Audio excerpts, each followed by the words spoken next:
வாழ்க வையகம், வாழ்க வளமுடன். குருவே துணை. இனிமையான வாழ்வுக்கு இன்றியமையாத சாதனம்.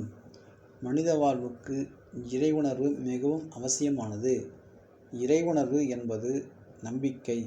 அது என்ன நம்பிக்கை என்றால், ஒரு பெரிய சக்தியானது பிரபஞ்சத்தை இயக்கிக் கொண்டிருக்கிறது. அது எனக்குள்ளும் இருக்கத்தான் வேண்டும். நான் பிறப்பதற்கு முன்னமும் இருந்தது, எனக்கு பின்னாலேயும் இருக்கிறது.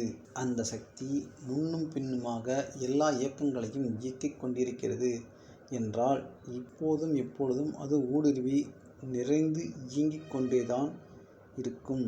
அவ்வாறு நமக்கு அப்பாற்பட்ட ஒரு சக்தி முழுமையாக இருக்கிறது என்ற ஒரு நம்பிக்கையின் மேல் செயல்களை ஒழுங்கு செய்து கொள்வதுதான் மதம், ரிலிஜன் என்பதாகும்.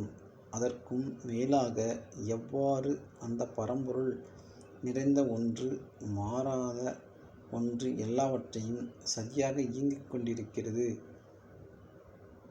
அது நமக்குள்ளாக எப்படி இயங்கிக் கொண்டிருக்கிறது, நாமாக எப்படி இயங்கிக் கொண்டிருக்கிறோம் என்று அறிந்து அதிலே உறைந்து அதுவே தானே அதுவாக இருப்பதுதான் ஞானம். அருள் தந்தை வேதாத்ரி மகரிஷி அவர்கள் வாழ்க வையகம், வாழ்க வையகம், வாழ்க.